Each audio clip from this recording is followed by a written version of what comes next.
আসসালামু আলাইকুম, কি অবস্থা সবার? বাংলাদেশে অফিসিয়াল মার্কেটে এবার 20-30 হাজার টাকায় আপনারা ভালো কিছু ডিভাইস সামনে আসতে দেখবেন। এর কারণ হলো বাংলাদেশে 5G লঞ্চ হয়েছে, তার মানে সামনে যে ডিভাইসগুলো আসবে সেগুলো সব 5G চিপসেট দিয়ে। যাই হোক, আজকে আমরা কথা বলবো ইনফিনিক্সের GT30 এই ফোনটা নিয়ে। আমরা অফিসিয়ালি GT30 Pro আসতে দেখেছিলাম, তবে প্রাইসটা কিছুটা বেশি ছিল। এবার ইনফিনিক্স 30 হাজার টাকা প্রাইস সেগমেন্টে আমাদেরকে একটা গেমিং ডিভাইস দিচ্ছে, যেটার অফিসিয়াল দাম 8/256 GB 30,999 টাকা। ফোনটায় খুবই ভালো একটা এসওসি দেওয়া হয়েছে, Dimensity 7400 4 নানোমিটারের 5G SoC, যে কারণে আমরা বেশ কিছু হাই গ্রাফিক্সের গেম 90 to 120 FPS এ খেলতে পারবো। পাশাপাশি যে ডিসপ্লেটা রয়েছে সেটা আমি বলবো এই প্রাইস সেগমেন্টে অফিসিয়াল মার্কেট বিবেচনায় ওয়ান অফ দ্য বেস্ট কোয়ালিটির। 144 Hz এর অ্যামোলেড 10 বিটের আবার HDR10+ সাপোর্টেড। ওয়েল, GT30 একটা গেমিং ডিভাইস, তবে কি শুধুমাত্র আমরা গেমিং করব? আমাদের ক্যামেরার প্রয়োজন আছে, আমাদের একটা ডিউরেবল ফোন প্রয়োজন আছে, পাশাপাশি গেমিং যখন করব FPS ঠিকঠাক পাচ্ছে কিনা, স্টেবল কিনা, টেম্পারেচার কন্ট্রোলে থাকছে কিনা, এন্ড এর ব্যাটারি ড্রেনের কি অবস্থা। গেম খেলার সময় ব্যাটারিটা অনেক বেশি প্রয়োজন আসে। তো সবকিছু মিলিয়ে ফোনটা আসলে 31 হাজার টাকায় কেমন হচ্ছে সেগুলি চলেন এবার জানা যায়। প্রথমত বিল্ড অ্যান্ড ডিজাইনে আসলে আপনি ফোনটা দূর থেকে দেখেন বা হাতে নিয়ে ফিল করতে পারবেন যে একটা গেমিং ডিভাইস হাতে নিয়েছেন। বিশেষ করে ওই রিয়ার প্যানেলের মেকানিক্যাল লাইট ওয়েভ বিভিন্ন স্টাইলে জ্বলতে পারে, গেমিং করার সময় লাইটটা জ্বলে। অ্যান্ড এই জায়গাটায় আমরা কিছুটা সেমি ট্রান্সপারেন্ট টাইপের ফিল পাচ্ছি, মানে ভিতরের অংশটা দেখা যায় ওইরকম কিছু, যেখানে কিন্তু মেটাল মানে ব্রাশ মেটাল টাইপের টেক্সচার দেওয়া হয়েছে। তবে রিয়ার প্যানেলটা ভাই প্লাস্টিকের, খুব সহজে স্ক্র্যাচ পড়ার সম্ভাবনা রয়েছে। পাশাপাশি ম্যাট ফিনিশিং হলেও দেখলাম হাতের ছাপটা খুব বেশি ভিজিবল হচ্ছে। তাই বক্সের সাথে আসা কেসটা ব্যবহার করতে পারেন, আর সাথে কিন্তু 45 ওয়াটের চার্জারও দেওয়া হয়েছে। বডিতে আইপি রেটিং রয়েছে 64, আর বডি ফ্রেমটা প্লাস্টিকের। টপে আমরা secondary speaker, noise cancelling mic, IR sensor এগুলো সবই পেয়ে যাচ্ছে। রাইটে জিটি ট্রিগারও থাকছে, আর এটা দারুণ, মানে টাচ সেন্সিটিভ হলেও হ্যাপটিক ফিডব্যাকটা এমন দেয় যেন আপনি ফিজিক্যাল কোনো বাটনে প্রেস করছেন। আর জিটি ট্রিগার থাকাতে যারা মাল্টি ফিঙ্গারে গেমিং করেন, অনেকগুলা ফিঙ্গার একসাথে ব্যবহার করতে চান, তারা কিন্তু ইজিলি এই ফোনটাতে কন্ট্রোল এক্সপিরিয়েন্সটা ভালো পাবেন। মানে এক কথায় বলা যায় যে কনসোল লেভেলের গেমিং কন্ট্রোল এক্সপিরিয়েন্স পাবেন আপনি স্মার্টফোন থেকেই। বটম প্যানেল বলা হয়নি, এখানে আমরা 3.5mm অডিও পোর্টটা পাচ্ছি না। আর যে সিম কার্ড স্লটটা রয়েছে, যেখানে আপনি 2টা ন্যানো সিম কার্ড ব্যবহার করতে পারবেন। ওই দেখেন, এটাও ভুলে গেছি যে স্ক্রিনে আবার গোরিলা গ্লাস 7i প্রোটেকশনও থাকছে। স্ক্রিনটা দারুণ, যেমনটা আমি ফার্স্টে আপনাদেরকে বলেছিলাম। 10 বিটের প্যানেল, HDR10+ সাপোর্টেড, ইউটিউবে 4K 60 FPS এর ভিডিও স্মুথলি চলে। HDR and 10 বিট থাকাতে এখান থেকে কিন্তু কালারফুল ভিভিড এক্সপিরিয়েন্স পাওয়া যাচ্ছিল। আপনি কন্টেন্ট দেখেন বা গেমিং করেন, ভিজুয়াল এক্সপিরিয়েন্স পাবেন অসাধারণ এই ডিসপ্লে থেকে। সাইজটা 6.78 ইঞ্চের, এখানে 1.5K রেজলিউশন রয়েছে, 144 Hz রয়েছে। যদিও 144 Hzটা সবসময় পাবেন না, রেগুলার ইউজেজে আপনি 120 Hz দেখতে পারবেন, মানে সিস্টেমের কিছু অ্যাপ্লিকেশনে 144 Hz আনলক করা যায়। 700 নিটস টিপিক্যাল, 1600 নিটস HBM আর 4500 নিটস পিক ব্রাইটনেস রয়েছে। সানলাইট বলেন বা যে কোনো এরিয়াতে আসলে এই ডিসপ্লেটা যথেষ্ট ভিজিবিলিটি দিতে পারছিল, মানে ব্রাইটার একটা ডিসপ্লে। মূলত গেম খেলার সময় আমাদের ফাস্ট অ্যান্ড রেসপন্সিভ ডিসপ্লে প্রয়োজন, অবশ্যই এখানে কোনো কম্প্রোমাইজ করা চলবে না। তো আমি যেমনটা বুঝলাম, এই ফোনে গেমিং করার সময় আমরা যখন 90 FPS বা 120 FPS এ গেমিং করছিলাম, ডিসপ্লেটা ফাস্ট অ্যান্ড রেসপন্সিভ কাজ করছিল, টাচ রেসপন্স নিয়ে কোনো সমস্যা নেই। অ্যান্ড ওয়েট টাচ সেন্সিটিভ রয়েছে, মানে হালকা আঙুল ভেজা থাকে না অনেক সময়, আমরা অনেকে দেখা যাচ্ছে একটু আঙুলে তেল দিয়েও গেমিং করি অনেকেই, যেন স্লাইড করাটা ভালো হয় পাবজি গেমে। আমি ছোটবেলায় অনেক করেছি, তো ওই ক্ষেত্রে টাচটা বেশ ভালোভাবে কাজ করবে। ইন ডিসপ্লের ফিঙ্গারপ্রিন্ট পজিশন কিছুটা নিচের দিকে, তবে এটা ফাস্ট আনলক করতে পারে, মিসটেক করতে দেখা যায়নি। ডিসপ্লে চিন বেজেল এরিয়াটাও কিন্তু অনেক ছোট করছে, ন্যারো করছে, যে কারণে সামনের দিক থেকে দেখতে ফুল ভিউ একটা এক্সপিরিয়েন্স পাওয়া যাচ্ছিল। মানে এক কথায় যে প্রাইস রেঞ্জে ফোনটা লঞ্চ হয়েছে, এই প্রাইসে ডিসপ্লের কোয়ালিটি এমন যে আপনি মাল্টিমিডিয়া কনজিউমে যেমন হ্যাপি থাকবেন, তেমন গেমিং এক্সপিরিয়েন্সটা ভালো পাবেন, মানে সব দিকেই সন্তুষ্ট থাকার মতোই। তবে পারফরমেন্সের কি অবস্থা? Dimensity 7400 4 নানোমিটারের SoC, LPDDR5X type RAM এবং UFS 2.2 storage type, XOS 15 based on Android 15, যেখানে 2 বছরের মেজর OS আপডেট এবং 5 বছরের সিকিউরিটি আপডেটও দেওয়া হবে। আর ব্যাটারি রয়েছে 5500 mAh এর, সাথে 45 ওয়াটের চার্জিং সুবিধা। কোনো ওয়্যারলেস চার্জিং সুবিধা কিন্তু এবার এই ফোনে থাকছে না। ভাই গেমিং ফোন, এই সকল SoC দিয়ে আপনি রিয়েল লাইফ এক্সপিরিয়েন্স ভালো পাবেন, স্মুথ, ল্যাগ বাগ নেই, এগুলো আপনারা সবসময় শুনে এসেছেন। তবে গেমিং এক্সপিরিয়েন্সটা কেমন সেটা শোনার মতো বিষয় আছে এখানে। পাবজি গেম 90 FPS এ খেলা যায়, COD 90 FPS এ খেলা যায়, ডেল্টা ফোর্স 60 FPS এ এখন খেলা যায়। তবে ইনফিনিক্স থেকে জানানো হয়েছে এই সেপ্টেম্বরের মাঝামাঝি পর্যায়ে এসে একটা আপডেটের মাধ্যমে ডেল্টা ফোর্সেও 90 FPS আনলক করা হবে। আর ফ্রি ফায়ার গেমটা আবার দেখলাম 120 FPS এ খেলা যায়, মানে যে সকল গেমগুলো একটু হাই গ্রাফিক্সের ওইগুলোতে 90 FPS পাওয়া যাচ্ছিল। ফুল জাইরো দিয়ে গেমিং করা যায়। হ্যাঁ, জাইরো লেটেন্সি কিছুটা রয়েছে, ওইটা ভাই যারা কম্পিটিটিভ প্লেয়ার রয়েছে তারা ছাড়া খুব একটা নোটিসও করতে পারবে না, মানে আমরা যারা সাধারণ পাবলিক এরা বুঝতেই পারবো না যে জাইরোতে লেটেন্সি রয়েছে।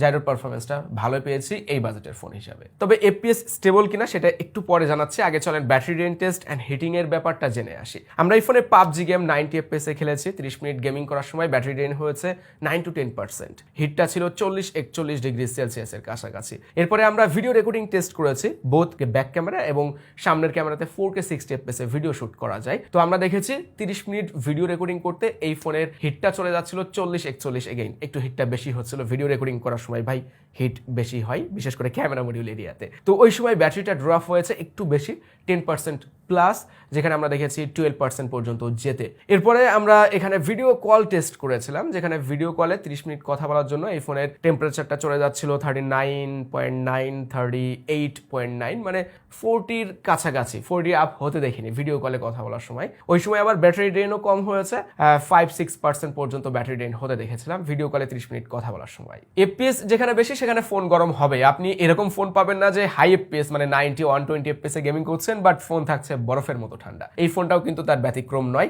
গরম হচ্ছিল 40 ডিগ্রি প্লাস সেলসিয়াসে যাচ্ছিল। 3D VCC liquid graphite cooling system, multi layer cooling system এই ফোনে দেওয়া হয়েছে যাতে করে ওভারহিট না হয়, টেম্পারেচারটা যেন কন্ট্রোলে থাকে। সো যখন ফোনটাকে চার্জ করবেন, যখন লং টাইম গেমিং করবেন, তখনও দেখবেন টেম্পারেচারটা স্টেবল পর্যায়ে থাকছে। এবার আসি এফপিএস এর ব্যাপারে। পাবজি 90 FPS এ খেলা যায় স্মুথ সেটিংসে। যারা শর্ট টাইম গেমিং করেন, 2-3টা ম্যাচ খেলবেন, 1 ঘন্টা 1.5 ঘন্টা গেমিং করবেন, তারা দেখবেন 90 FPS এ উড়াধুরা গেমিং করতে পারছেন, ল্যাগ বাগ একেবারেই নেই বললেই চলে, ফ্রেম ড্রপ হয় না। বাট আপনি যখন 3 ঘন্টা 4 ঘন্টা প্লাস গেমিং করবেন, ওই সময়টা কিছুটা ফ্রেম ড্রপ খেয়াল করবেন, বিশেষ করে ইন্টেন্স মোমেন্টে। বাট ওইটা খুব দ্রুত ঠিক হয়ে যাচ্ছিল, যে কারণে গেম খেলাতে খুব একটা সমস্যা হয়নি। বাকি গেম যেমন সিওডি, অপটিমাইজড গেম ভাই এমনিতেই ভালো চলে, ওখানে আপনি এফপিএস ড্রপ দেখবেন না, ভালো স্টেবল পারফরমেন্স সিওডিতে আমরা দেখেছি, মানে সিওডি গেমটা আপনি খুব সুন্দরভাবে খেলতে পারবেন। তারপরে এখানে যে ডেল্টা ফোর্স গেমের ব্যাপারটা আসে, আমি শুরুতে একটু ভুল বলেছিলাম, সেপ্টেম্বরের কোনো একটা সময় আপডেটটা আসবে যেখানে আপনারা ডেল্টা ফোর্স গেমে 90 FPS পাবেন। তবে আমার কাছে কেন জানি মনে হয়েছে এই ফোনে ডেল্টা ফোর্স গেমটা অপটিমাইজড না, মানে এফপিএসটা অতটা ভালোভাবে পাচ্ছিলাম না, 60 FPSও ভালোভাবে দিতে পারি নাই। মানে ডেল্টা ফোর্স গেম এখনো পর্যন্ত বলা যাচ্ছে না, হয়তোবা আপডেট আসার পরে স্টেবল পারফরমেন্স পাওয়া যাবে। গেমিং এর সময় হেল্পিং হ্যান্ড হিসাবে এক্স এরিনা আছে, আর এটা খুবই দারুণ, মানে আপনি গেম খেলার সময় যেন বিরক্ত না হন এরকম বেশ কিছু সেটিংস আছে। স্পোর্টস মোড আছে, কল ব্লক, মেসেজ ব্লক, এগুলো তো থাকবেই। পাশাপাশি বেশ কিছু অ্যাপ্লিকেশনে আপনি কুইক অ্যাক্সেস নিতে পারবেন। তারপরে নেটওয়ার্ক এনহ্যান্সমেন্ট অপশনও কিন্তু রয়েছে, বাইপাস চার্জিংও থাকছে, মানে ফোনটাকে আপনি চার্জ করবেন, একই টাইমে আপনি গেমিং করবেন, বাট ব্যাটারিতে কোনো ধরনের প্রেসার পড়বে না। জিটি ট্রিগার জিনিসটা শুধুমাত্র গেমের সময় ব্যবহার করা যাচ্ছিল এরকম না, কুইক অ্যাপ ওপেনিং এর ক্ষেত্রেও কিন্তু জিটি ট্রিগার ব্যবহার করা যাচ্ছিল, ক্যামেরার শাটার বাটন হিসেবে ব্যবহার করা যাচ্ছিল, ফ্ল্যাশ লাইট জ্বালানোর ক্ষেত্রেও কিন্তু জিটি ট্রিগার ব্যবহার করা যায়। গেমিং পারফরমেন্সের শর্টকাটে বলতে হলে এই ফোনটা আসলে 120 FPS এর জন্য না, 90 FPS এ যারা গেমিং করতে চান, অফিসিয়াল মার্কেটে এমন একটা গেমিং ফোন খুঁজছেন যেখানে আপনি 90 FPS এ ভালোভাবে গেমিং করতে পারবেন, তাহলে এই ফোনটার পারফরমেন্সে আপনি সন্তুষ্ট থাকবেন। ইনফিনিক্সের ইউআই নিয়ে একটা সময় আমরা অভিযোগ রাখতাম অনেক বেশি, আরেকটু ভালো প্রয়োজন, আরেকটু বেটার কিছু প্রয়োজন, বাট এখন এসে মনে হয়েছে না স্টেবল পর্যায়ে রয়েছে তাদের ইউআইটা। যেমন আমরা সফটওয়্যার আপডেটের ব্যাপারেও কিন্তু কনফার্মেশন পাচ্ছি, এখনকার ইউআইটা যথেষ্ট স্মুথ, স্ন্যাপি ফিল দেয়, অ্যাপ ওপেনিং ক্লোজিং টাইমও ফাস্ট, রেসপন্সিভ, র্যাম ম্যানেজমেন্ট ভালো, মানে সব মিলে একটা ভালো ইউআই যেরকম হয়ে থাকে আর কি। এআই এর দিকে আমরা গুগলের সার্কেল টু সার্চ পাচ্ছি, ইনফিনিক্সের ফোলাক্স রয়েছে, নিজস্ব যে এআই ফিচারগুলো ওখানে সবই থাকছে।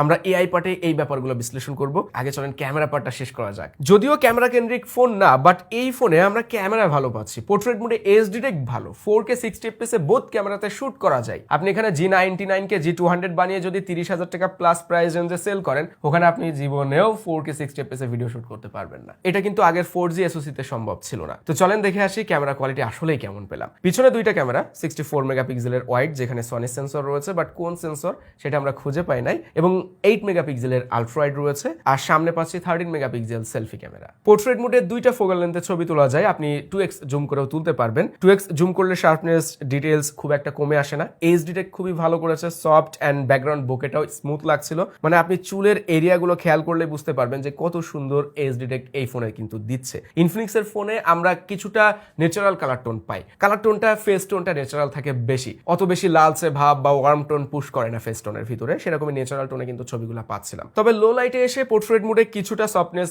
ভাব খেয়াল করেছি, 1x এ তোলার সময় অত বেশি ভিজিবল ছিল না যে সফট করে ফেলছে, শার্পনেস কমে আসে। 2x জুম করলে, ওটা তো ডিজিটাল জুম, যখন 2x জুম করা হচ্ছিল তখন কিছুটা শার্পনেস কমে যাচ্ছিল, একটু সফট ভাব ফেসের উপরে কিন্তু লক্ষণীয় ছিল। কালার কোয়ালিটি দুইটা লেন্সের একই রকম মনে হয়েছে, শুধুমাত্র লো লাইটে যখন যাওয়া হচ্ছিল ডিটেলস এন্ড শার্পনেস কমে আসছিল আলট্রা ওয়াইড সেন্সরে এসে, যেহেতু এটা 8 মেগাপিক্সেল। তারপরও ক্যামেরা কোয়ালিটি যেটা পেয়েছি সেটা আসলে এই বাজেটে খারাপ কিছু দিচ্ছে এরকম না। 4K 30 fps এরকম কোয়ালিটি পাওয়া যাচ্ছে ইনডোরে। আমরা একটু আউটডোরে টেস্ট করে দেখতে চাই লাইট ব্যালেন্স কত ভালো করতে পারে। ফেস ট্র্যাকিং ভালোই করছে, হ্যাঁ ফেসটাকে কিছুটা স্মুথ করে, বাট খুব একটা কিন্তু বোঝা যাচ্ছে না, এই যে কিছুটা স্মুথ করে দিচ্ছে। চলেন আমরা একটু আউটডোরে কেমন ভিডিও কোয়ালিটি পাওয়া যায় সেটা দেখি। এখানে কিন্তু ওআইএস নাই, তবে আলট্রা স্টাডি মুড রয়েছে, ইআইএস যেটাকে বলা হয়। দেখেন ব্যাকগ্রাউন্ডে কিন্তু কিছুটা ব্লার আমরা দেখতে পাচ্ছি। 4K থাকাতে আসলে আপনি ভালো কোয়ালিটি পাবেন, খারাপ না। এখান থেকে কন্টেন্ট তৈরি করার মতো কোয়ালিটি পাওয়া যাবে। অ্যান্ড সেই সাথে আপনারা একটু জুম করে দেখায়, 2x zoom.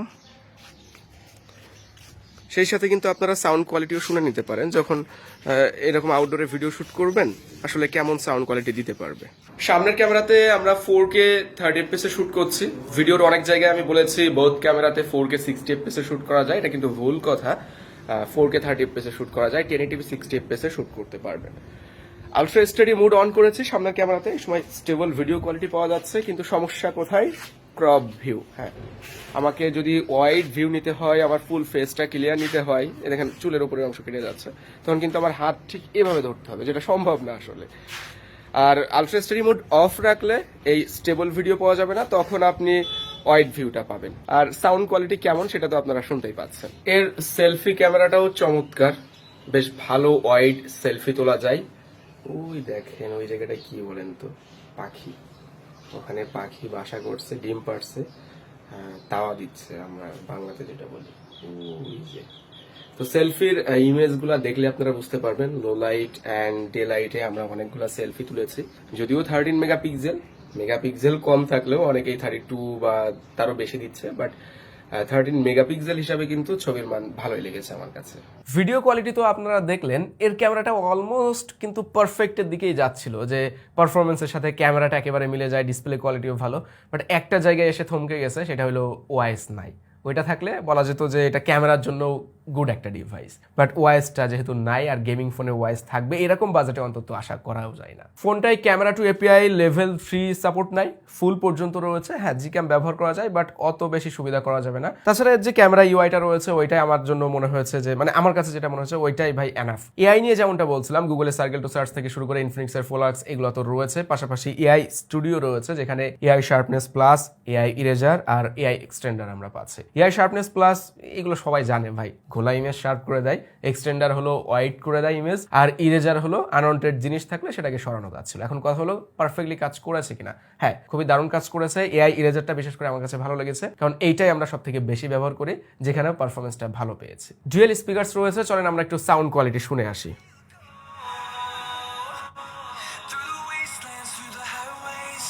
90%।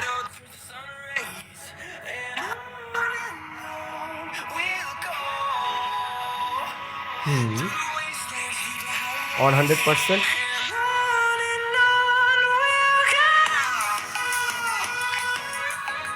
Good sound quality, যথেষ্ট লাউড আছে। প্রাইস বিবেচনায় খুব ভালো সাউন্ড কোয়ালিটি এই ফোন থেকে পাচ্ছি। হ্যাঁ, এটা দিয়ে গেমিং করা যাবে, বাট যারা সরাসরি ইয়ারফোনে অভ্যস্ত তাদের কি হবে? 3.5mm অডিও পোর্ট কিন্তু একটা গেমিং ডিভাইস হিসাবে এখানে থাকা দরকার ছিল। এনএফসি রয়েছে, ওয়াইফাই 6, ব্লুটুথ 5.4। ওয়াইফাই 6 জিনিসটা আমি কত ভিডিওতে যে বলেছি যে আমাদের ভাই এই এসওসির জন্য আটকে থাকতাম সবসময়, মানে কি আর বলবো, এসওসিতে সাপোর্ট না থাকলে তো আপনাকে দিতে পারবে না। প্রায় নেটওয়ার্কটা স্টেবল পাওয়া যাবে, ব্লুটুথ 5.4ও থাকছে। সব মিলিয়ে মানে কানেক্টিভিটির দিক থেকে যেমন এগিয়ে ফোনটা, পারফরমেন্সের দিক থেকে এগিয়ে থাকছে, তেমন ডিসপ্লে কোয়ালিটিও ভালো দেওয়া সম্ভব হয়েছে। মানে এইটাই আমরা আশা করি অফিসিয়াল মার্কেটে এরকম ফোনগুলো আরো আসুক। আমরা চাই যে অফিসিয়াল মার্কেটে এমন ফোন আসুক যেন আনঅফিসিয়াল মার্কেটে আমাদের ঢোকার প্রয়োজনই না হয়। দেখেন, একটা ব্র্যান্ড যতই ভালো কিছু দিক, আমাদের কিন্তু চাহিদা বেশি থাকবে। আমরা সবসময় চাইবো, না চাইলে কিন্তু আর পাবো না। সো এই জায়গাটাই আমার কাছে যেটা মনে হয়েছে, ফোনটাই সবকিছু ওভারঅল গুড, বাট যে ভেরিয়েন্টে লঞ্চ করা হয়েছে 8/256GB, এখানে যদি আরেকটা ভেরিয়েন্টে লঞ্চ করা হতো তাহলে আমরা 2000-4000 টাকা কমে পেতাম সেম জিনিসপত্র, শুধুমাত্র স্টোরেজটা কম থাকতো। সবার তো আর স্টোরেজ বেশি লাগে না, যেহেতু গেমিং ফোন অনেকেই দেখা যাচ্ছে পারফরমেন্সের দিকে ফোকাসটা বেশি করবেন। এরকম ডিভাইস আসলে চাই আমরা একটু কম টাকায়ও কিনতে। তবে অফিসিয়াল মার্কেট বিবেচনায় যে এসওসিটা দেওয়া হয়েছে Dimensity 7400, ওইটা নিয়ে আসলে হ্যাপি থাকার মতোই। সামনে এটাকে ডিল করার জন্য আরো বেটার এসওসি দিয়ে ফোন আসবে, এরকম কন্টিনিউ চলতে থাকবে, তখন আমরা একটা ফোনের সাথে আরেকটা ফোনের কম্পারিজন করতে পারবো। এইটা ছিল আমার মতামত। আপনার কাছে GT30 এই ফোনটা কেমন মনে হয়েছে অবশ্যই কমেন্ট করে জানাতে পারেন। সবাই ভালো থাকবেন, সুস্থ থাকবেন, আল্লাহ হাফেজ।